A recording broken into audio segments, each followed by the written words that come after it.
Alors bonjour à tous. Nous nous retrouvons pour un nouvel enseignement qui s'intitule Prier avec les Écritures. Donc on va voir comment de prier de manière efficace et effective. Voilà, donc c'est vrai que lorsque quelqu'un découvre la foi et la vie chrétienne, il va spontanément prier avec ses propres mots, hein. Voilà, simplement en ouvrant son cœur en toute simplicité et sincérité avec Dieu, donc c'est très bien. Mais ensuite, on est amené à grandir dans notre foi chrétienne, dans notre marche, et à apprendre ce qu'on appelle, voilà, communément l'art de la prière. Voilà. La Bible dit que Dieu est derrière sa parole pour l'exécuter.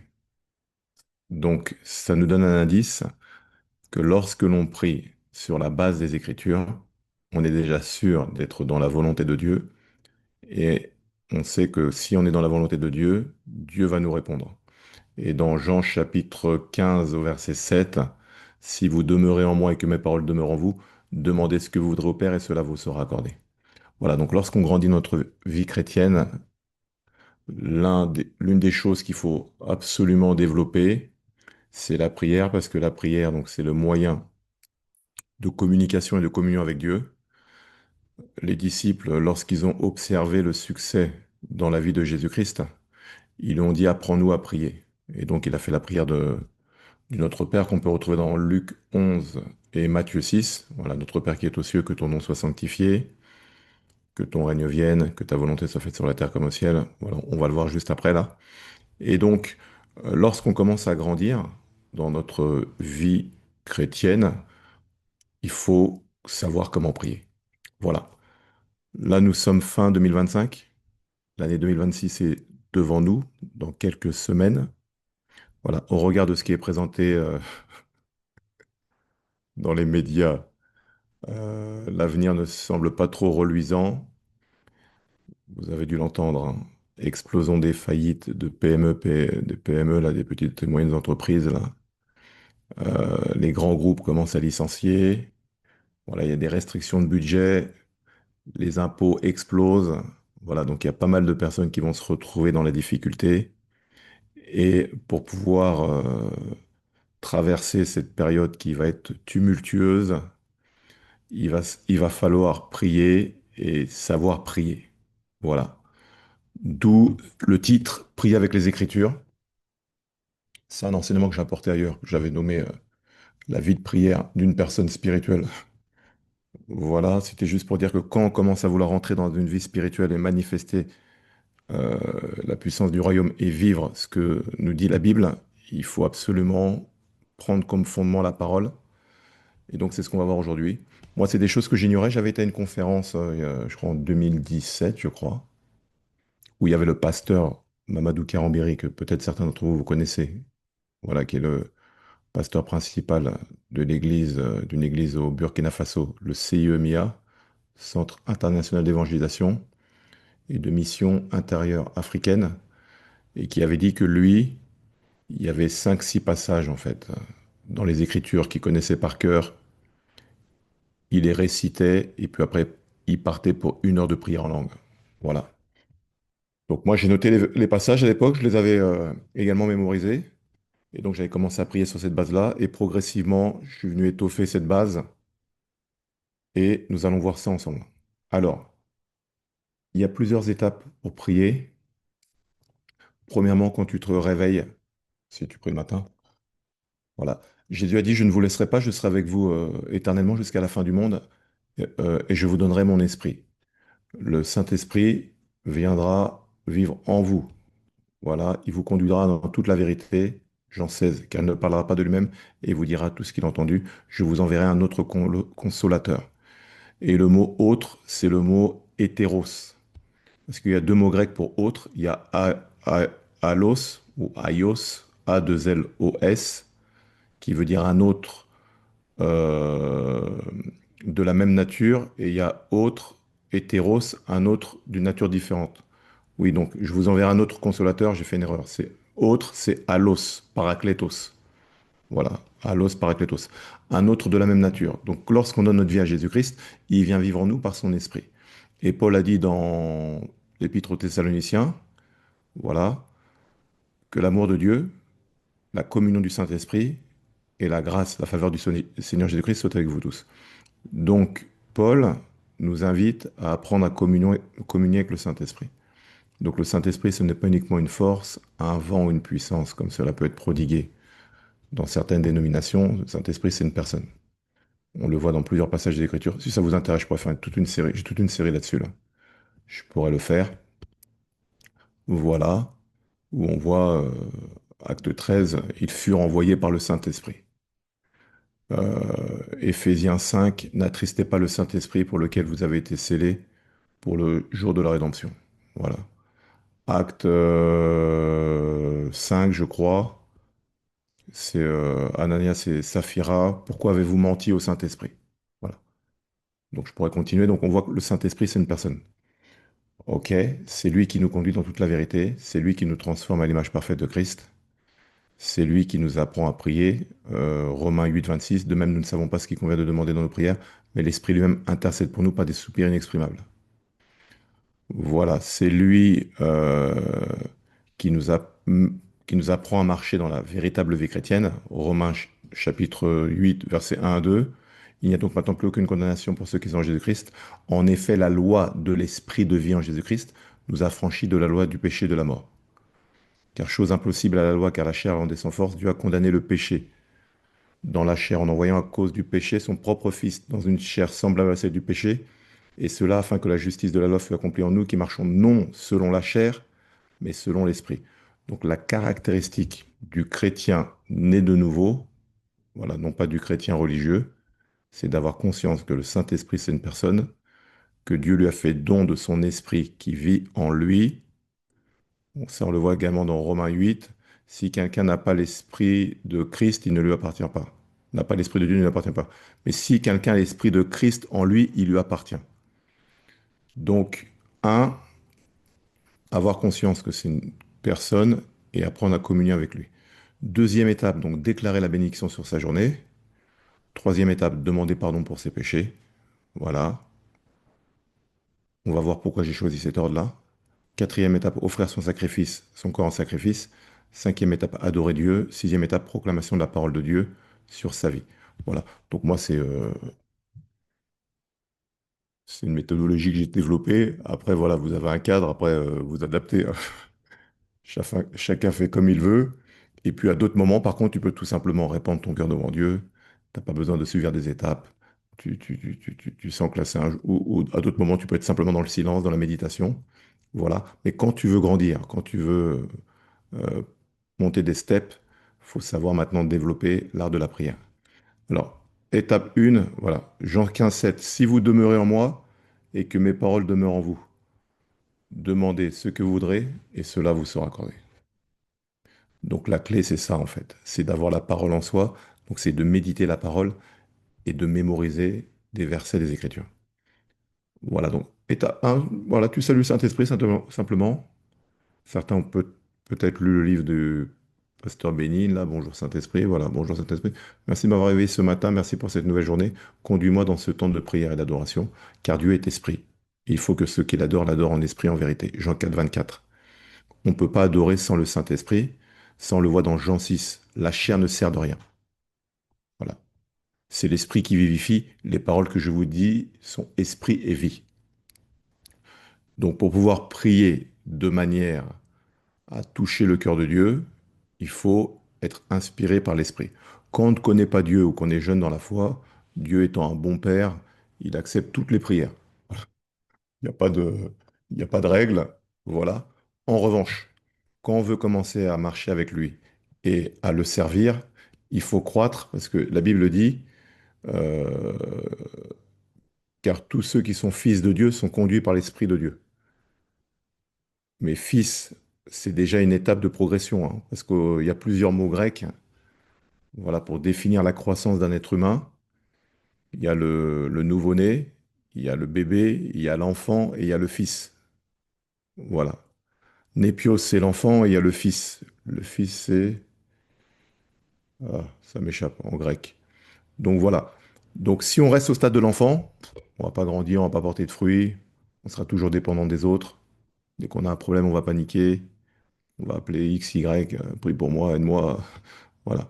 Mais c'est pas le but, en fait. Le but, c'est de pouvoir grandir pour pouvoir, au contraire, être une source de bénédiction pour les autres. Voilà, Saint-Esprit, tu es mon meilleur ami, tu es mon paraklétos. C'est le mot grec. Quand Jésus dit, je vous enverrai un autre consolateur, c'est le mot grec paraklétos, qui veut dire, peut se définir en 7 mots, consolateur, défenseur. Voilà, tu es mon consolateur, défenseur, mon conseiller, avocat, intercesseur, celui qui nous assiste, celui qui nous fortifie, celui qui nous assiste en cas d'urgence. Voilà. Tu salues, tu dis, assiste-moi aujourd'hui dans ce temps de prière, car je ne sais pas ce qui convient de demander par moi-même. Alors merci de m'inspirer. Voilà. Et donc tu commences à déclarer des bénédictions sur ta journée parce que la vie et la mort sont au pouvoir de la langue. Quiconque l'aime en mangera les fruits. Et donc par tes paroles, voilà, si tu te lèves du mauvais pied, tu dis, oh là, encore un malheur, cette journée elle est pourrie, il va m'arriver que des galères, je vais jamais m'en sortir. Voilà. Bah, les paroles que tu déclares, c'est ce qui va t'arriver. Donc, ce que tu fais, c'est que tu déclares des paroles de vie. Psaume 118, 24, c'est ici la journée que l'Éternel a faite. Donc, tu personnalises, hein. Je déclare qu'elle sera pour moi un sujet d'allégresse et de joie. Lamentation 3, 20 3, 22, 25, les bontés de l'Éternel ne sont pas épuisées, ses compassions ne sont pas à leur terme. Elles se renouvellent chaque matin, voilà, dans ma vie. Ô Père, que ta fidélité est grande. Père, tu es mon partage, dit mon âme, c'est pourquoi je veux espérer en toi. Père, tu as de la bonté, pour qui espère en toi, pour l'âme qui te cherche. Donc, les passages des Écritures, là, tu les prends et tu te les appropries. Donc, quand c'est en il ou en nous, tu le fais en je. Maintenant, si tu es mère de famille, père de famille, tu peux inclure toute la famille dedans. Et là, tu le mets en nous, là. Donc, par exemple, si je prends le psaume 23, voilà. Si tu es tout seul, tu pries simplement l'Éternel est mon berger. En cette journée, je ne manque de rien. Voilà, donc tu le mets au présent, hein. Là, on est au futur, je ne manquerai de rien. Tu le mets au présent. Et c'est important de répéter le psaume 23 en ce moment parce que, avec ce qui est au-devant de nous, il faut commencer à déclarer des paroles de bénédiction pour que la bénédiction, tu la tires par tes paroles. Je ne manque de rien. Tu me fais reposer dans de verts pâturages. Tu me diriges près des eaux paisibles. Tu restaures mon âme. Tu me conduis dans les sentiers de la justice à cause de ton nom. Voilà. Maintenant, s'il s'agit d'un père de famille qui prie pour toute sa famille le matin, il peut dire simplement, l'Éternel est notre berger, il est mon berger, celui de ma famille. Je déclare que nous ne manquons de rien. Tu nous fais reposer dans nos verts pâturages, tu nous diriges près des eaux paisibles, tu restaures notre âme, tu nous conduis dans les sentiers de la justice à cause de ton nom. Voilà. Quand nous marchons dans la vallée de l'ombre de la mort, quand nous avons des difficultés, quand nous sommes confrontés à la maladie, quand nous avons des problèmes d'emploi, voilà, comme nous sommes confrontés à toutes sortes de challenges, nous déclarons que nous ne craignons aucun mal, car tu es avec nous, ta houlette et ton bâton nous rassurent. Tu dresses devant nous une table en face de nos adversaires, tu induis notre tête, tu viens encore nous mettre sur nous l'huile d'onction, l'onction, pour pouvoir être en capacité de faire ta volonté. Et notre coupe déborde, nous sommes remplis du Saint-Esprit. Oui, le bonheur et la grâce nous accompagnent tous les jours de notre vie et cette journée en particulier. Voilà. Ensuite, David dit, et j'habiterai dans la maison de l'Éternel jusqu'à la fin de mes jours. Donc là, on est dans l'Ancien Testament. Comme aujourd'hui, on est dans la Nouvelle Alliance et que nous sommes le temple de Dieu, tu peux modifier ce passage en disant, euh, et la présence de Dieu m'accompagnera jusqu'à la fin de mes jours, puisque la présence de Dieu est en toi par son esprit. Voilà. Donc, tu prends des passages comme ça, là, et tu commences à déclarer la bénédiction sur ta vie, soit en tu, si tu es tout seul, si tu veux prier pour ton conjoint, ton époux, ton épouse, et ou pour tes enfants, tu peux les inclure en faisant le nous. Alors, Matthieu 6, 9, 13, voici donc comment vous devez prier, notre Père qui est aux cieux, que ton nom soit sanctifié, voilà, que ton règne vienne, que ta volonté soit faite sur la terre comme au ciel. Donc là, pareil, tu déclares comme ça, là. Si tu es tout seul, tu dis mon Père qui est aux cieux. En ce matin, que ton nom soit sanctifié, que ton règne vienne et que ta volonté soit faite sur la terre et dans ma vie, comme au ciel. Si c'est un père de famille, que ta volonté soit faite sur la terre, dans ma famille, comme au ciel. Voilà. Donne-moi aujourd'hui mon pain quotidien. Pardonne-moi mes offenses, comme moi aussi je pardonne à ceux qui m'ont offensé. Ne m'induis pas en tentation, mais délivre-moi du malin, car c'est à toi qu'appartiennent dans tous les siècles le règne, la puissance et la gloire. Psaume 143, versets 8 à 12. Fais-moi dès le matin entendre ta bonté, car je me confie en toi. Fais-moi connaître le chemin où je dois marcher, car j'élève à toi mon âme. Délivre-moi de mes ennemis, ô Éternel, auprès de toi je cherche un refuge. Enseigne-moi à faire ta volonté, car tu es mon Dieu, que ton bon esprit me conduise sur la voie droite. À cause de ton nom éternel, rends-moi la vie. Dans ta justice, retire mon âme de la détresse. Dans ta bonté, anéantis mes ennemis et fais périr tous les oppresseurs de mon âme, car tu es mon Dieu. Voilà. Donc, tu déclares ces paroles de bénédiction sur ta vie. Voilà. Et comme ça, tu es en train, en quelque sorte, d'établir le chemin sur lequel tu vas marcher aujourd'hui, parce que le matin, tu as pris le temps de proclamer des paroles de vie et de bénédiction sur ta vie, sur celle de tes proches. Ainsi, tu ne vas pas subir la journée, mais par tes proclamations qui s'appuient sur la parole, tu es en train de faire en sorte que tout ce qui va se passer aujourd'hui converge pour que la volonté parfaite de Dieu s'accomplisse dans ta vie. Étape 3, demander pardon pour ses péchés. Alors pourquoi je l'ai mis en étape 3? C'est parce que lorsque, dans l'Ancien Testament, lorsque le sacrificateur devait sacrifier donc des animaux pour le pardon des péchés, il passait avant devant un récipient là, où il devait se purifier, voilà, et ensuite il y avait l'autel où il devait sacrifier les animaux. Donc on voit que la purification, c'était la première étape, et ensuite apporter le sacrifice. Dans la nouvelle alliance, voilà, il n'y a plus besoin d'apporter des animaux, mais par contre, maintenant nous pouvons toujours nous purifier, nous sanctifier par le sang de Jésus-Christ. Voilà. Il nous pardonne de nos péchés, et maintenant le sacrifice a été remplacé par nous-mêmes. On va le voir juste après dans Romains 12, 2. C'est pourquoi offrez vos corps comme un sacrifice vivant, saint et agréable, ce qui est de votre part un culte raisonnable. Donc ensuite, pour pouvoir rentrer plus en profondeur, après avoir déclaré les bénédictions sur notre journée, c'est de demander pardon pour ses péchés. Donc 1 Jean 1,9, si nous confessons nos péchés, il est fidèle et juste pour nous les pardonner et pour nous purifier de toute iniquité. Voilà.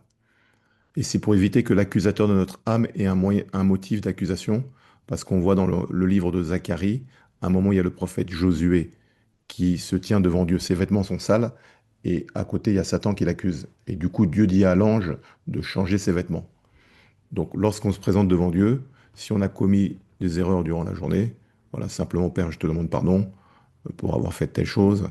Merci parce que la Bible dit que si je confesse mes péchés, tu es fidèle et juste pour me les pardonner et pour me purifier de toute iniquité. Je crois que ce matin, tu me purifies de toute iniquité. Ensuite, Hébreux 10, versets 19 à 22. Ainsi donc, frères, puisque nous avons moyen du sang de Jésus, une libre entrée dans le sanctuaire, par la route nouvelle et vivante qu'il a inaugurée pour nous, au travers du voile, c'est-à-dire de sa chair, et puisque nous avons un souverain sacrificateur établi sur la maison de Dieu, approchons-nous avec un cœur sincère, dans la plénitude de la foi, les cœurs purifiés d'une mauvaise conscience et le corps lavé d'une eau pure. Voilà. Seigneur, merci aujourd'hui pour ton sang qui me lave, me purifie de toute iniquité et qui m'accorde une libre entrée dans ta présence. Voilà. Merci pour ton sang précieux qui purifie mon cœur de toute mauvaise conscience et qui me permet de communier avec toi. Hébreux 9, 13, 14. Car si le sang des taureaux et des boucs et la cendre d'une vache répandue sur ceux qui sont souillés sanctifie et procure la pureté de la chair, combien plus le sang de Christ qui, par un esprit éternel, s'est offert lui-même sans tache, à Dieu purifiera-t-il votre conscience des œuvres mortes, afin que vous serviez le Dieu vivant. Merci Père ce matin pour ton sang précieux qui me purifie de toute œuvre morte, qui purifie ma conscience de toute œuvre morte, afin que je puisse t'adorer et te servir ce matin. Voilà. Psaume 51, 10. Ô Dieu, crée en moi un cœur pur, renouvelle en moi un esprit bien disposé. Étape 4. Offrir son corps en sacrifice. Donc, dans l'Ancien Testament, il fallait offrir un sacrifice. Et quand Dieu agréait le sacrifice, on voit que le feu descendait. C'est ce qui s'est passé quand Salomon a inauguré le temple. Il a présenté un sacrifice, enfin, un, des sacrifices et le feu est descendu. C'est ce qui s'est passé quand Élie s'est retrouvé face au prophète de Baal. Il a demandé au prophète de Baal d'établir un autel et d'invoquer leur Dieu. Ils ont invoqué leur Dieu pendant toute une journée. Il ne s'est rien produit. Il a dit, le vrai Dieu, lorsque nous allons l'invoquer, le feu va descendre. Il leur a laissé une journée, ils ont invoqué rien. Il arrive, lui, fin de journée, il met l'autel, il met de l'eau sur l'Holocauste, il met de l'eau autour, et il dit, Éternel, que l'on sache aujourd'hui que c'est sur ta parole hein, que j'ai proclamé cela. Bam, le feu descend. Voilà. Donc lorsque nous, on passe par l'étape 3, on demande pardon pour nos péchés. Et lorsque on offre notre corps en sacrifice, ça veut dire quoi en termes concrets? Ce n'est plus moi qui vis, c'est Christ qui vit en moi. Galates 2:20. C'est Paul qui dit, j'ai été crucifié avec Christ. Ce n'est plus moi qui vis, c'est Christ qui vit en moi. Si je vis dans la chair, je vis dans la foi au Fils de Dieu qui m'a aimé et qui s'est livré lui-même pour moi. Et le premier des commandements, c'est tu aimeras le Seigneur ton Dieu de tout ton cœur, de toute ton âme, de toute ta force, de toute ta pensée. Voilà. Tu aimeras ton prochain comme toi-même. Donc, lorsqu'on offre notre corps comme un sacrifice vivant, c'est désormais de soumettre notre volonté à Dieu et d'accepter de faire sa volonté avant la nôtre, en fait. Il prend la première place. Donc, dans Romains chapitre 12, versets 1 à 2, je vous exhorte donc, frères, par les compassions de Dieu, à offrir vos corps comme un sacrifice vivant, saint, agréable à Dieu, ce qui est de votre part un culte raisonnable. Donc, dans la nouvelle alliance, le culte, ce n'est pas d'aller chercher un animal, le crucifier, ça c'est fini. Maintenant, c'est de t'offrir toi, de dire Seigneur, je prends la décision désormais de te servir et de me soumettre, un, à ta volonté, qui est un dans la parole, et ensuite à ta volonté que tu me révèles lorsque je suis en prière et que tu me fais part de ce que tu me fais part de tes instructions pour ma propre vie. Romains 12:2, ne vous conformez pas au siècle présent, mais soyez transformés par le renouvellement de l'intelligence, afin que vous discerniez quelle est la volonté de Dieu, ce qui est bon, agréable et parfait. Donc c'est pas un hasard hein, si les deux versets se suivent. Ça veut dire que quand on donne notre vie à Christ, le Saint-Esprit commence à éclairer notre esprit, à renouveler notre intelligence, de sorte on commence à avoir des choses qui sont liées au siècle dans lequel on vit, qui ne nous correspondent plus. Voilà. Et on discerne la volonté de Dieu. Ce qui est bon, étape 1, ce qui est agréable, étape 2, ce qui est parfait, étape 3. Donc il y a comme une progression là, bon, agréable, parfait. Quand on discerne cette volonté et qu'on se soumet à cette volonté, notre vie est un sacrifice. C'est-à-dire que désormais on vit pour lui. Donc on ne peut pas dire je t'offre mon corps comme un sacrifice vivant et n'en faire qu'à notre tête. Voilà. Pour pouvoir déclarer Romains 12:1, il faut que Romains 12:2, là, il faut qu'on ait la révélation de la volonté de Dieu et qu'on se soumette à cette volonté. Il y a également Romains 6:11-13. Ainsi vous-même regardez-vous comme mort au péché et comme vivant pour Dieu en Jésus-Christ, que le péché ne règne donc point dans votre corps mortel et n'obéissez point à ses convoitises. Ne livrez pas vos membres au péché comme des instruments d'iniquité, mais donnez-vous vous-même à Dieu comme étant vivant de mort que vous étiez, et offrez à Dieu vos membres comme des instruments de justice. Voilà. Alors si maintenant je dois le retranscrire, donc le matin tu pries, voilà Père, en cette journée je viens encore, alors que je t'ai demandé pardon pour mes péchés, alors que ton sang précieux est venu me purifier ma conscience de toute œuvre morte. Père, tu crées en moi un cœur pur, tu renouvelles en moi un esprit bien disposé. Je viens encore ce matin t'offrir mon corps comme un sacrifice vivant, saint et agréable, ce qui est de ma part un culte raisonnable. Je refuse de me conformer au siècle présent, mais par l'œuvre de ton esprit en moi, je suis transformé par le renouvellement de mon intelligence. Ton esprit me permet de discerner quelle est ta volonté, ce qui est bon, agréable et parfait. Et j'accepte en cette journée, Père, de faire ta volonté. Voilà, simplement. Romains 6:11-13. Désormais, je me regarde comme mort au péché, comme vivant pour Dieu, en Jésus-Christ. Je déclare que le péché ne règne donc point dans mon corps mortel, et je refuse d'obéir aux convoitises de la chair. Verset 13. Je ne livre plus mes membres au péché comme des instruments d'iniquité. Désormais, je me donne moi-même à Dieu. Comme étant vivant de mort que j'étais, j'offre à Dieu mes membres comme des instruments de justice. C'est-à-dire que les membres qui me servaient avant pour me battre, voilà, pour faire des choses bizarres là. Désormais, mes membres, mes mains, ma bouche qui servait à donner des insultes, à blesser les gens, à calomnier, désormais mes membres, je veux les utiliser pour faire des œuvres justes. C'est ce que le texte dit, instrument de justice. Voilà. Et que désormais ma vie soit une vie qui apporte la bénédiction dans la vie des autres.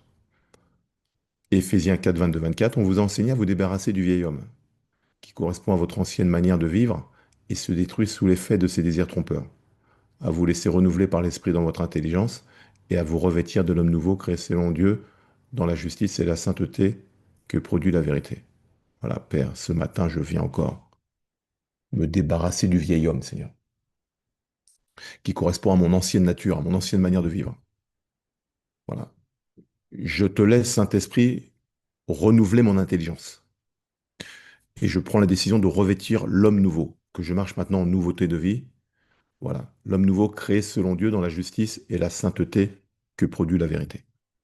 Donc là, étape 1, voilà. Tu as invité le Saint-Esprit à te conduire dans cette journée, dans ce temps de prière. Étape 1. Étape 2, tu as proclamé la bénédiction sur ta journée. Étape 3, tu as demandé pardon pour tes péchés, tu t'es repenti, tu as invoqué les mérites du sang de Jésus-Christ pour qu'il te purifie. Étape 4, Seigneur, ce n'est plus moi qui vis, c'est Christ qui vit en moi. Je viens, je déclare que désormais, je vis, comme on l'a vu là, je vis pour Dieu en Jésus-Christ. Voilà. Étape 5, maintenant tu peux adorer Dieu. Donc là, tu proclames sa grandeur. Voilà, merci Père parce que tu es bon. Qui est comme toi, Père, tu es fidèle. La terre est ton marchepied et ton trône est dans les cieux. Les cieux des cieux ne peuvent contenir ta gloire. Ton nom est saint. Personne ne peut se comparer à toi. Tu es omniscient, omnipotent, omniprésent. Le malheur atteint souvent le juste, mais l'Éternel en délivre toujours. Voilà, tu commences à proclamer comme ça, voilà, simplement avec ton cœur. Et puis si tu connais des passages des Écritures, tu peux les déclarer. Si tu connais pas, tu peux aller dans le livre des psaumes. Voilà, il y a plein de passages. Et là, tu peux chanter, tu prends ton temps là. Voilà. Et ensuite, maintenant, proclamation de la parole de Dieu sur ta vie. Voilà. Donc là, moi, je divise ça en trois. Donc il y a un seul Dieu, hein. OK. Il y a un seul Dieu, mais on connaît, grâce au Nouveau Testament, là, parce que l'Ancien Testament, c'est l'ombre des choses à venir, on sait qu'il y a un Dieu unique et indivisible. Voilà. Mais avec le mystère de la Trinité, on sait qu'il y a Dieu le Père, Dieu le Fils, Dieu le Saint-Esprit, mais c'est un seul Dieu. Donc quand tu commences à grandir dans la foi, tu comprends que quand tu as des besoins à émettre, tu vas prier Dieu le Père. Quand tu veux glorifier, tu glorifies Jésus parce qu'il a déjà tout accompli. Il est assis à la droite du Père, il intercède pour nous. Et le Saint-Esprit, lui, il nous a été donné pour nous assister. Voilà. Du coup, tu peux prier de manière spécifique. Donc, par exemple, proclamation de versets liés au Père, Colossiens 1, 9, 11. C'est pour cela que nous aussi, depuis le jour où nous en avons été informés, nous ne cessons de prier Dieu pour vous et de demander que vous soyez remplis de la connaissance de sa volonté en toute sagesse et intelligence spirituelle. Donc là, pareil, tu peux l'adapter. Et donc, à partir du verset 9, tu peux dire, Père, je prie que je sois rempli de la connaissance de ta volonté en toute sagesse et intelligence spirituelle, pour marcher d'une manière digne du Seigneur et lui être entièrement agréable, portant des fruits en toutes sortes de bonheur et croissant par la connaissance de Dieu, fortifié à tous égards par ta puissance glorieuse, en sorte que je sois toujours et avec joie persévérant et patient. Donc là, ce que tu es en train de faire là, tu pries pour être rempli de la connaissance de sa volonté. Voilà, donc ça, c'est ce que tu déclares sur ta vie là. Psaume 139, 16, 23, 24. Quand je n'étais qu'une masse informe, tes yeux me voyaient. Et sur ton livre étaient tous inscrits les jours qui m'étaient destinés avant qu'aucun d'eux n'existe. Donc, on comprend bien que on vit pas au hasard, en fait. C'est que Dieu a prévu des plans pour nous, de projets de paix, non de malheur, afin de nous donner un avenir de l'espérance. Jérémie 29, 11.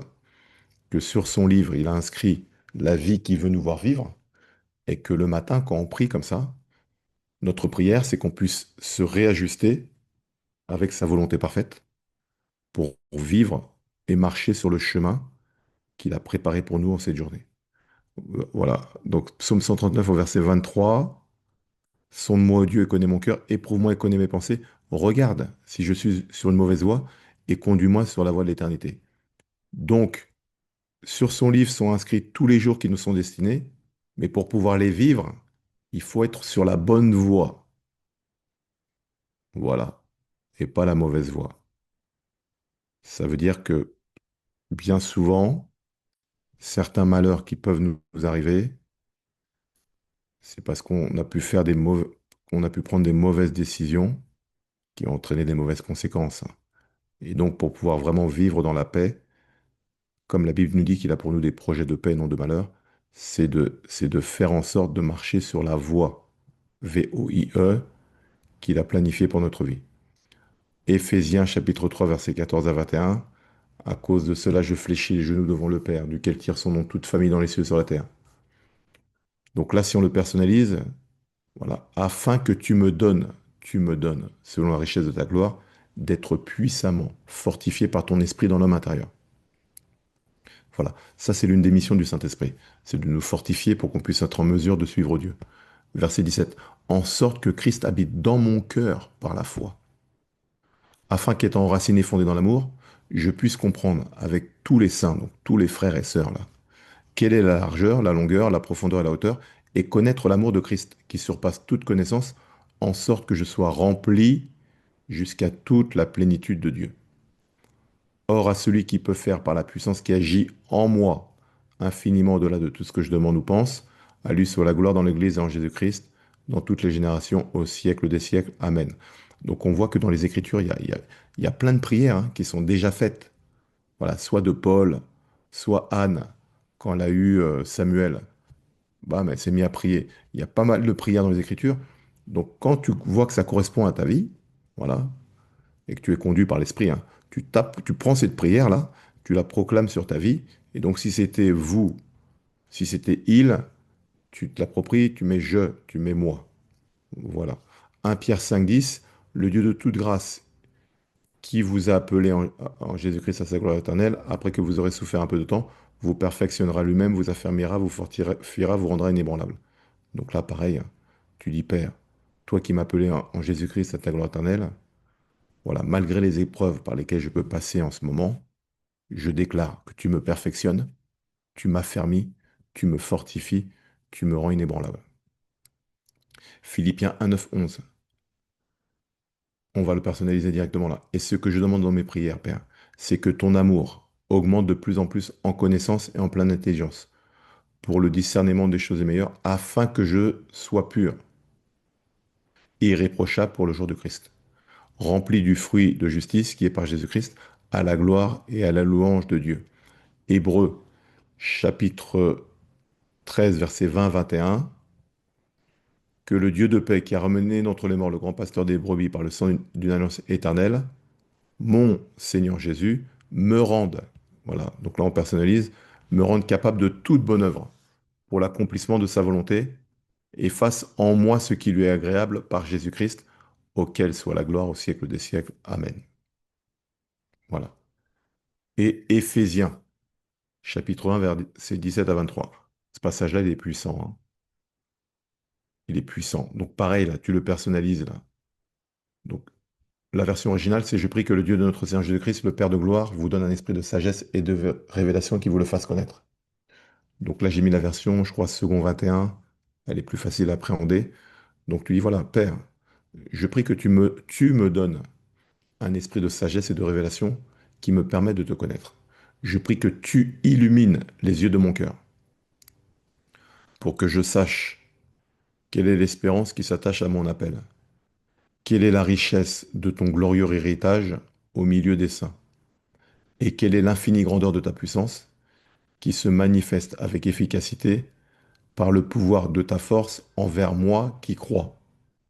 Cette puissance-là, ça c'est la puissance du Saint-Esprit, tu l'as déployée en Christ quand tu l'as ressuscité et l'as fait asseoir à ta droite dans les lieux célestes, au-dessus de toute domination, de toute autorité, de toute puissance et de toute souveraineté et de tout nom qui peut être nommé non seulement dans le monde présent, mais encore dans le monde à venir.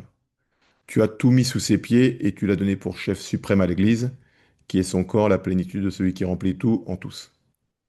Voilà. Donc là, on vient de voir le Père, là. Maintenant, Jésus, lui, il a tout accompli. Il est à la droite de Dieu, il intercède pour nous. Il a dit, vous ferez les mêmes œuvres que moi et de plus grandes encore, parce que je m'en vais au Père. Et on comprend quand on lit la Bible, car ceux qu'il a connus d'avance, il les a aussi prédestinés à être semblables à l'image de son Fils. Donc, le, le désir de Dieu, c'est que chaque croyant devienne semblable à l'image de son Fils, devienne semblable à Christ. Donc, Christ, c'est le modèle à partir duquel le Saint-Esprit va s'atteler à transformer chacun pour qu'on puisse être identique à lui, selon qu'il est écrit, tel il est, tel nous sommes. C'est lorsque nous sommes comme lui que non seulement nous sommes totalement libres du pouvoir de la chair, totalement libres du pouvoir du péché, mais que nous commençons à manifester pleinement le royaume de Dieu sur la terre. Voilà. Donc la véritable liberté, c'est plus on lui ressemble à Christ, plus on est libre. Alors, il dit, Jean-Baptiste a dit, il faut qu'il croisse et que je diminue. Ça, c'est Jean-Baptiste qui l'a dit dans Jean 3,30. Donc quand tu pries, tu peux dire, voilà, Père, je prie que je croisse. Non, Seigneur Jésus, je prie que tu croisses en moi et que je diminue. Voilà. Que mon moi, M-O-I, qui prend toute la place, là, qui t'empêche de prendre de la place en moi, qui puisse diminuer. Philippiens 2,5. Ayez en vous les sentiments qui étaient en Jésus-Christ. Je prie aujourd'hui d'avoir les sentiments qui étaient en Jésus-Christ. Romains 5,5. Or, l'espérance ne trompe point parce que l'amour de Dieu est répandu dans nos cœurs par le Saint-Esprit qui nous a été donné. Père, merci en ce jour de déverser dans mon cœur l'amour. Que l'amour de Dieu soit répandu dans mon cœur par le Saint-Esprit qui m'a été donné. Voilà. Jean 15. Je suis le vrai cep et mon Père le vigneron. Tout sarment qui est en moi et qui ne porte pas de fruit, il le retranche, et tout sarment qui porte du fruit, il l'émonde afin qu'il porte encore plus de fruits. Déjà, vous êtes purs à cause de la parole que je vous ai annoncée. Demeurez en moi, je demeurerai en vous, comme le sarment ne peut de lui-même porter du fruit. S'il ne demeure attaché au cep, ainsi vous ne le pouvez non plus si vous ne demeurez en moi. Je suis le cep, vous êtes les sarments, celui qui demeure en moi et en qui je demeure porte beaucoup de fruits, car sans moi vous ne pouvez rien faire. Voilà. Donc là, c'est pareil. Tu t'appropries le passage là, et tu pries en le déclarant pour ta vie. Donc ça donne, voilà, Jésus, tu es le vrai cep, Père, tu es le vigneron. Tout sarment qui est en toi qui ne porte pas de fruit, tu le retranches. Et tout sarment qui porte du fruit, tu l'émondes afin qu'il porte encore plus de fruits. Merci en cette journée de venir encore m'émonder, de venir enlever en moi tout ce qui te déplaît. La jalousie, la peur, l'orgueil, l'hypocrisie, la critique, la médisance, voilà, la colère. Voilà. Et je déclare qu'en méditant ta parole, verset 3, ta parole vient encore me purifier ce matin. Je demeure en toi et tu demeures en moi. Comme le sarment ne peut de lui-même porter du fruit s'il ne demeure attaché au cep, ainsi moi-même. Je ne le peux non plus si je ne demeure en toi. Tu es le cep, je suis le sarment, je demeure en toi. Celui qui demeure en toi et en qui... voilà. Je demeure en toi et tu demeures en moi et je porte beaucoup de fruits car sans toi je ne peux rien faire. Voilà. Si quelqu'un ne demeure pas en moi, il est jeté dehors comme le sarment, il est sèche. Puis on ramasse les sarments, on les jette au feu où ils brûlent. Moi, tu dis ça ne me concerne pas. Ça. Moi, je demeure en toi. Et verset 7. Si vous demeurez en moi, que mes paroles demeurent en vous, demandez ce que vous voudrez, cela vous sera accordé. Voilà. Je demeure en toi. Je déclare que tes paroles demeurent en moi parce que je médite la parole, parce que j'apprends ta parole. Ainsi, quand je prie selon ta volonté, j'ai l'assurance que tu réponds selon qu'il est écrit. Si vous demeurez en moi et que mes paroles demeurent en vous, demandez ce que vous voudrez, cela vous sera accordé. Verset 8. Si vous portez beaucoup de fruits, c'est ainsi que mon Père sera glorifié et que vous serez mes disciples. Donc vous voyez, hein, les versets commencent vraiment par si, si, si. Donc ça dépend de nous. Je déclare que je demeure en toi, que je porte beaucoup de fruits afin de glorifier le Père. Voilà. Donc ensuite, vous avez tous les passages là jusqu'au verset 16. Bon, je vous laisserai regarder à la maison.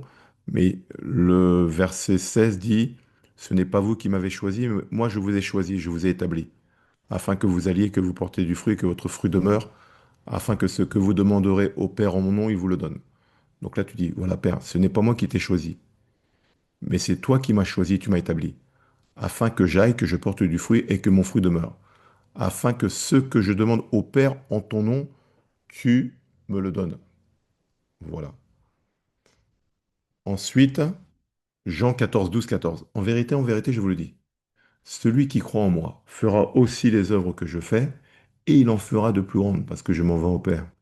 Et tout ce que vous demanderez en mon nom, je le ferai afin que le Père soit glorifié dans le Fils. Si vous demandez quelque chose en mon nom, je le ferai. Donc pareil, tu t'appropries le passage. Voilà. Ceux qui vont, je crois en toi, je déclare que je ferai les œuvres que tu as faites et de plus grandes encore, parce que désormais tu es auprès du Père. Et je déclare que tout ce que je demande en ton nom, tu le fais, afin que le Père soit glorifié dans le Fils. Si je demande quelque chose en ton nom, tu l'accordes. 1 Jean 4, 17. Tel il est, tel nous sommes. Aussi dans ce monde, c'est en cela que l'amour est parfait, en nous, afin que ayons de l'assurance au jour du jugement. Voilà, donc tu déclares, voilà, tel tu es, tel je suis. Donc je prie que ton esprit continue encore de me transformer en cette journée, afin que je sois transformé à ton image parfaite. Voilà. Étape C, proclamation des versets liés au Saint-Esprit.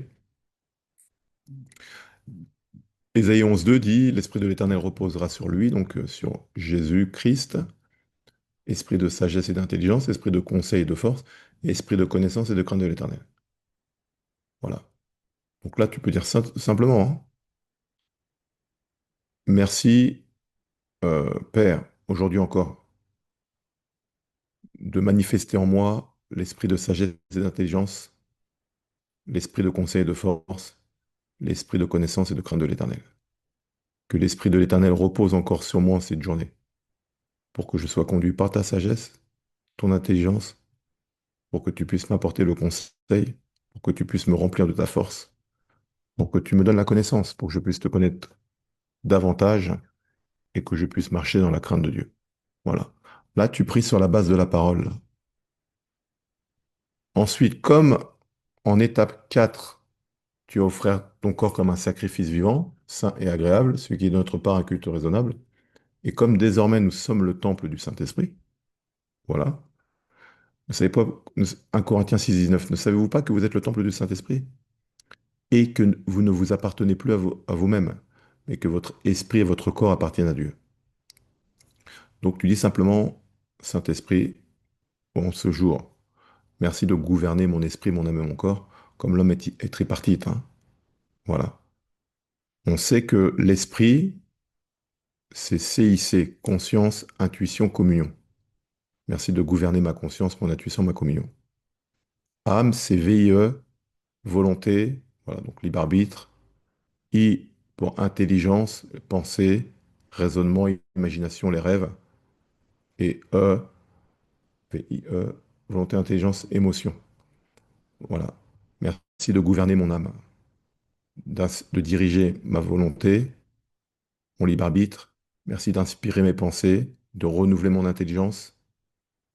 Merci d'inspirer les rêves et de gouverner mes émotions.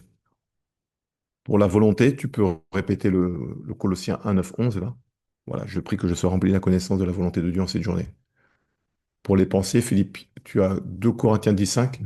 Merci de renverser les raisonnements et toute hauteur qui s'élève contre la connaissance de Dieu et d'amener toute pensée captive à l'obéissance de Christ. Et en ce jour, je prie que tout ce qui est vrai, tout ce qui est honorable, tout ce qui est juste, tout ce qui est pur, tout ce qui est aimable, tout ce qui mérite l'approbation, ce qui est vertueux et digne de louange, soit l'objet désormais de mes pensées.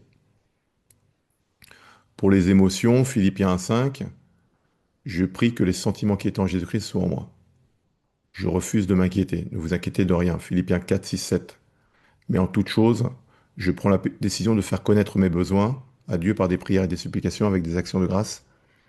Et je déclare que la paix de Dieu qui surpasse toute intelligence, en cette journée, va garder mon cœur et mes pensées en Jésus-Christ.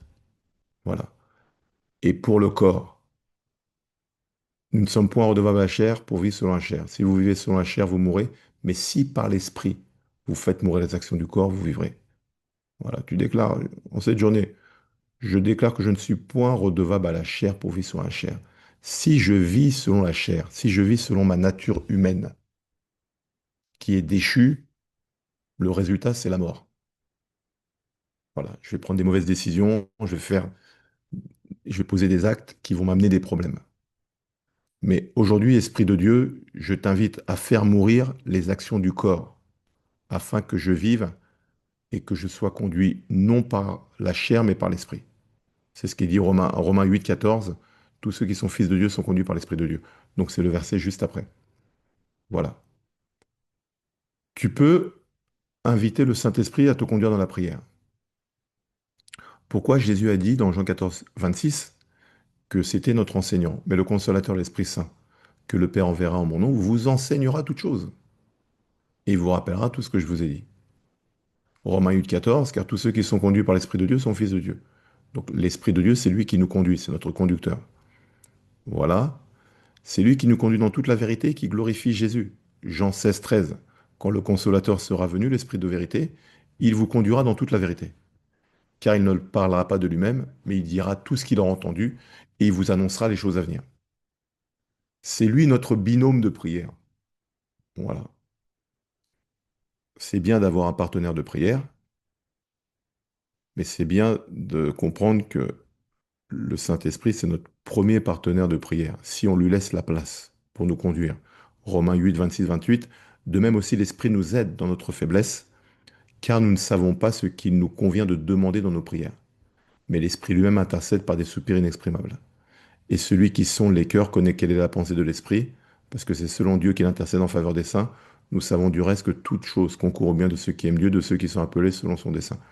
Donc là, pareil, tu le personnalises. Tu dis, de même, je ne sais pas ce qui convient de demander dans mes prières. Esprit de Dieu, je t'invite aujourd'hui à me conduire dans les prières. Toi qui intercèdes à travers moi par des soupirs inexprimables, et pour celles et ceux qui sont baptisés du Saint-Esprit qui parlent en langue, voilà, tu peux dire, et tu intercèdes pour moi à travers le parler en langue. Et quand tu intercèdes pour moi, je sais que le Père qui sonde mon cœur connaît quelle est la pensée de l'Esprit parce que c'est selon la volonté parfaite du Père que tu intercèdes en ma faveur. Tu vois comment tout change là quand tu commences à prier avec la parole? Et le verset 28, là, nous savons du reste que toute chose concourt au bien de ceux qui aiment Dieu, de ceux qui sont appelés selon son dessein. Si ce verset-là apparaît après le 26 et le 27, ça veut bien dire que c'est lorsque l'on prie par l'Esprit que toute chose concourt au bien de ceux qui aiment Dieu, hein. Donc, toute chose concourt à notre bien lorsque notre vie de prière est inspirée par le Saint-Esprit, hein. Ce n'est pas un hasard si ce verset arrive juste après la prière. Je le précise parce que j'ai déjà vu des personnes sortir ce verset-là comme un ticket, là, des fois dans du hors contexte. Voilà.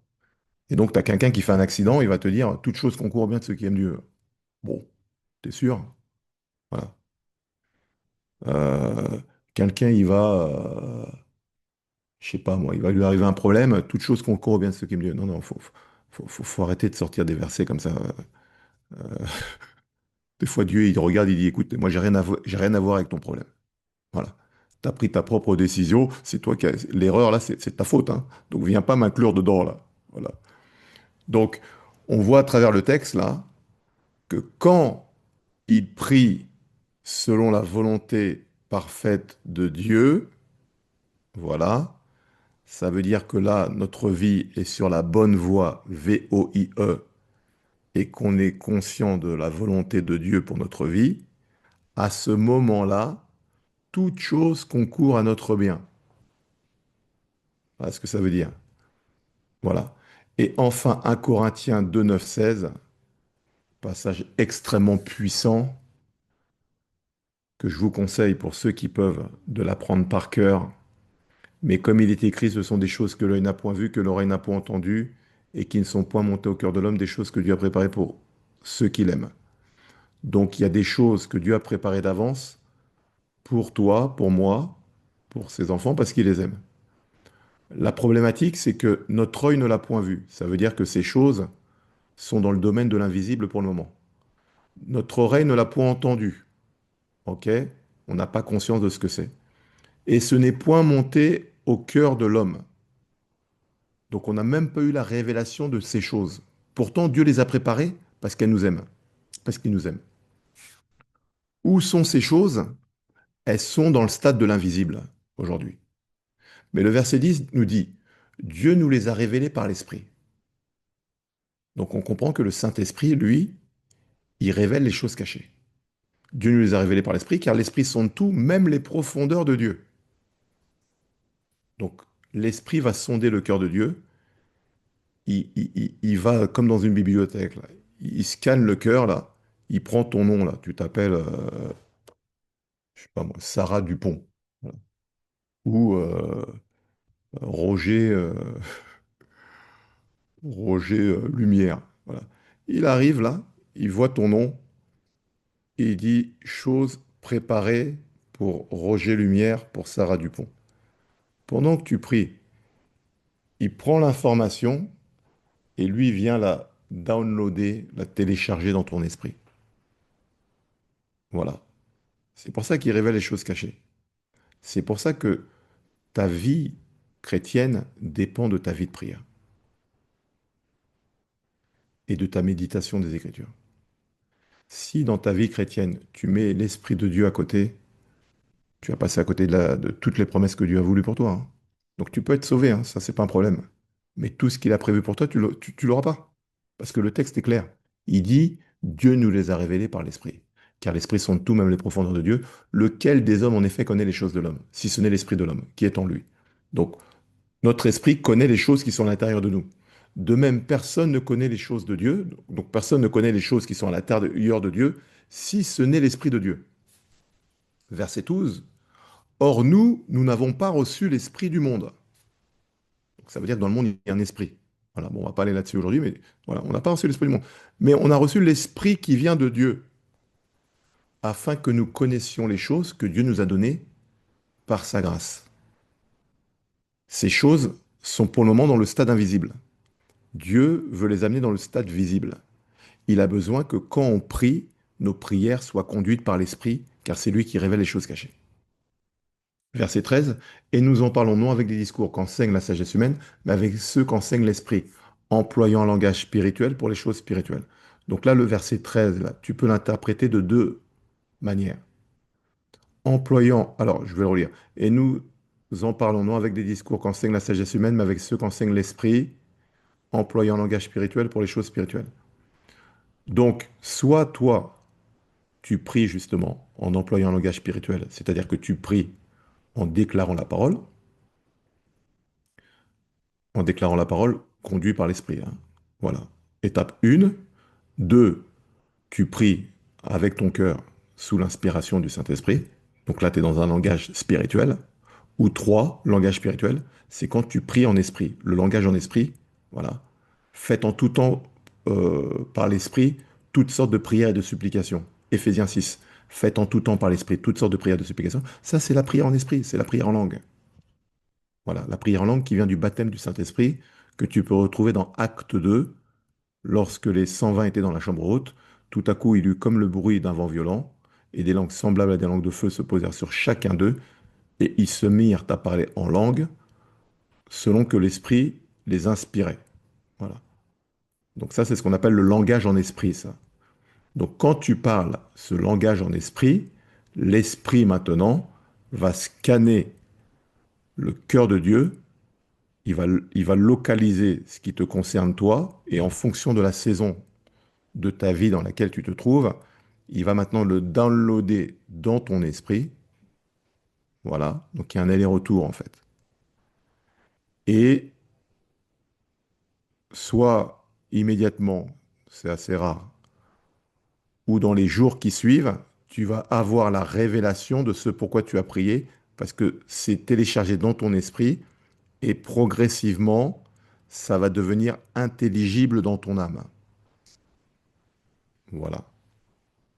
C'est ça qui fait que tu as une vie de prière qui est effective. C'est quand tu associes le Saint-Esprit dans ta vie de prière. Verset 14. Mais l'homme animal ne reçoit pas les choses de l'Esprit, car elles sont une folie pour lui, il ne peut les connaître parce que c'est spirituellement qu'on en juge.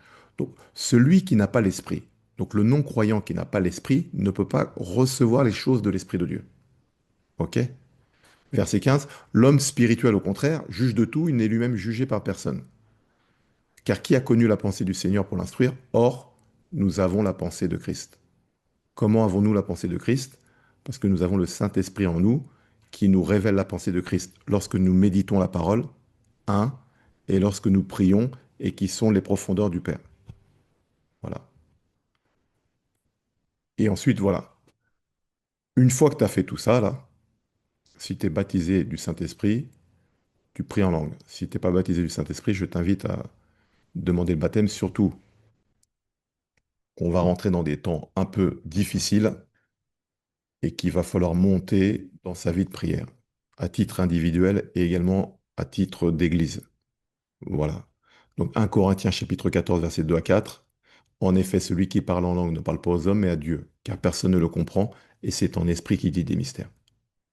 Celui qui prophétise, au contraire, parle aux hommes, les édifie, les exhorte, les console. Celui qui parle en langue s'édifie lui-même, celui qui prophétise édifie l'Église. Donc celui qui est baptisé du Saint-Esprit et qui prie en langue, c'est son esprit qui prie. Quand tu pries en langue intelligible, c'est ton âme qui prie. Donc soit ton âme prie inspirée par tes propres pensées, soit ton âme prie inspirée par le Saint-Esprit. Voilà.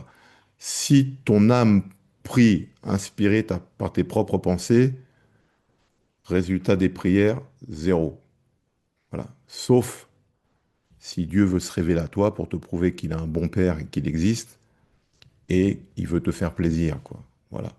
Mais une fois que tu marches avec lui, il faut que les prières soient inspirées par l'Esprit. C'est ce qui permet à tes prières de dépasser le stade du monde visible pour pénétrer dans la sphère du monde invisible, là où le Père est assis et le Fils est à la droite du Père. Voilà. Donc, et quand tu pries en langue, verset 4, tu t'édifies toi-même. Le mot là, je crois que c'est eideko, un truc comme ekeo, un truc comme ça là, qui veut dire tu bâtis. C'est le même mot pour bâtir une maison, bâtir un édifice. Donc voilà. Donc en conclusion, prier avec les Écritures, c'est fondamental pour pouvoir grandir dans la vie chrétienne et pour pouvoir avoir une vie de prière effective et pour que notre vie de prière devienne quelque chose d'agréable où on commence vraiment à communier avec Dieu et on commence à voir le fruit de nos prières. Voilà. Donc moi, je t'ai montré un petit peu comment moi je fais. Maintenant, toi, tu peux l'adapter, hein. Donc, un petit récapitulatif. Étape un. Voilà, merci Seigneur Jésus. Merci Saint-Esprit pour cette nouvelle journée. Merci encore de me conduire aujourd'hui. Car Dieu est esprit, il veut que ceux qui l'adorent l'adorent en esprit en vérité. Voilà. Père, je proclame que tes bontés ne sont pas épuisées, tes compassions ne sont pas à leur terme. Tu veux encore les renouveler ces matins, Seigneur. Voici le jour que tu as fait. Il est pour moi, pour ma famille, un sujet d'allégresse et de joie. Je viens te demander pardon pour mes péchés, mes fautes et mes manquements. Tout ce que j'ai pu faire qui t'a attristé, je viens me repentir. Que ton sang précieux encore vienne me laver aujourd'hui, afin que je puisse accéder librement à ta présence. En ce jour, je t'offre mon corps comme un sacrifice vivant, saint et agréable, ce qui est de ma part un culte raisonnable. Je ne me conforme pas au siècle présent, mais je suis transformé dans le renouvellement de mon intelligence, afin de discerner quelle est ta volonté, ce qui est bon, agréable et parfait. Que le péché ne règne donc point dans mon corps mortel, et que je n'obéisse point à ses convoitises. Je ne livre pas mes membres au péché comme des instruments d'iniquité, mais comme étant vivant de mort que j'étais, je t'offre mes membres comme des instruments de justice. Voilà. Ensuite, tu peux commencer à adorer. Voilà. Et ensuite, tu proclames la parole. Pour le Père, Père, je prie que je sois rempli de la connaissance de ta volonté en toute sagesse et intelligence spirituelle. Voilà. Pour le Fils, Jésus, la Bible dit, tel tu es, tel je suis. Tu es le cep et le Père le vigneron. Viens encore, Père, m'émonder, afin que je ressemble au Fils. Comme le sarment ne peut de lui-même porter du fruit s'il ne demeure attaché au cep, je ne le peux non plus si je ne demeure attaché à toi. Voilà. Saint-Esprit, merci encore en ce jour de me conduire dans toute la vérité. Merci de me révéler les choses cachées, toi qui sont les profondeurs du Père. Et bam, Tu pars en prière ensuite en langue, et tu verras, tu pries comme ça une demi-heure, une heure. Tu médites ensuite les Écritures, et tu vas voir que progressivement, tu vas voir des transformations s'opérer en toi. La paix va commencer à devenir stable en toi, l'amour et la joie vont commencer à t'envahir. Tu vas sentir une paix maintenant, quelles que soient les circonstances. Tu vas accroître ton acuité spirituelle, ta capacité à entendre la voix de Dieu, à sentir la présence de Dieu. Tu vas voir que tu vas commencer maintenant à avoir une vie victorieuse. Voilà. Tu vas commencer à rayonner la présence de Dieu. Tu vas commencer à porter du fruit et tu vas commencer à rentrer dans les promesses de Dieu pour ta vie. Tout ça sera lié à ta vie de prière. Voilà. Et donc, alors qu'on va bientôt, dans quelques semaines, rentrer dans 2026, c'est bien que tu puisses avoir une vie de prière qui soit effective pour pouvoir vraiment être efficace. Et puis pour prier avec les Écritures, bon, la plupart d'entre vous, vous l'avez, mais vous avez aussi prié avec la parole de Dieu, où vous avez plusieurs versets avec des thématiques. Et là, pareil, tu peux déclarer les thématiques sur toi et tu peux commencer à prier en langue. Voilà, voilà. Je vous souhaite à tous une bonne fin de journée et je vous dis à très bientôt.